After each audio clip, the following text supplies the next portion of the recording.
Hello guys, আমাদের সন্ন্যাসী সব পুজো শেষ হয়ে গেছে। এবার আমরা যাচ্ছি বাধার মধ্যিখানে ডাইনি ডুইনিকে খেতে দিতে। তোমাদের দিকে কি বলে তোমরা বলবে। এই অন্ধকারের সময় যাচ্ছি আমরা খেতে দিতে, কত লোক গিয়েছে সঙ্গে। আর এই এখানটায় উনুন করছে, পুরো অন্ধকার চারিদিকে বাধার মধ্যিখানে। আর এখানটা উনুন করছে, দুটো ইট নিয়ে গেছে, উনুন করছে। ভিডিওটা পুরোটা দেখবে। দেখো এখানে উনুন করছে, আর মালসার মধ্যে ছোট ছোট মাছ আছে, আর ভেতরে চাল আছে। এইটাকে রান্না করে মানে খেতে দিয়ে আমরা চলে যাব। এই দেখো মাছগুলো লাফাচ্ছে, জ্যান্ত মাছ। অনেকে এসেছে, আর এত ঝড় উঠেছে, এত হাওয়া দিচ্ছে, চারিদিকে ঘিরে বসেছে, নাহলে আগুন লিবে যাচ্ছে 14 বার। খুব ঝড় উঠেছে, হাওয়া দিচ্ছে। সেই সময় আমরা বাধার মধ্যে নিয়ে গেছি ডাইনি ডুইনিকে খেতে দিতে। তোমরা দেখতে থাকো পুরো ভিডিওটা।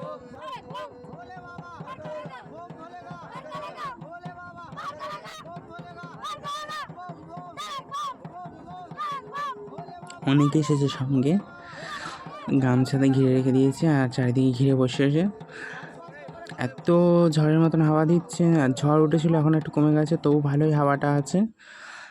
আর এই দেখো এইখানে এই কলা পাতা পেতে দিয়েছে জমির মধ্যে, এইখানে এই মালসাই করে ঢেলে দিচ্ছে আমাদের মূল সন্ন্যাসী। এবার দিয়ে পেছন ফিরে চলে যেতে হবে, পেছনে ঘুরে তাকাতে নেই নাকি, তাকালে নাকি খারাপ, তাই পেছন ঘুরে চলে যেতে হবে। তো চলো টাটা, এই অবধি ভিডিওটা শেষ করলাম, পুরোটা দেখবে।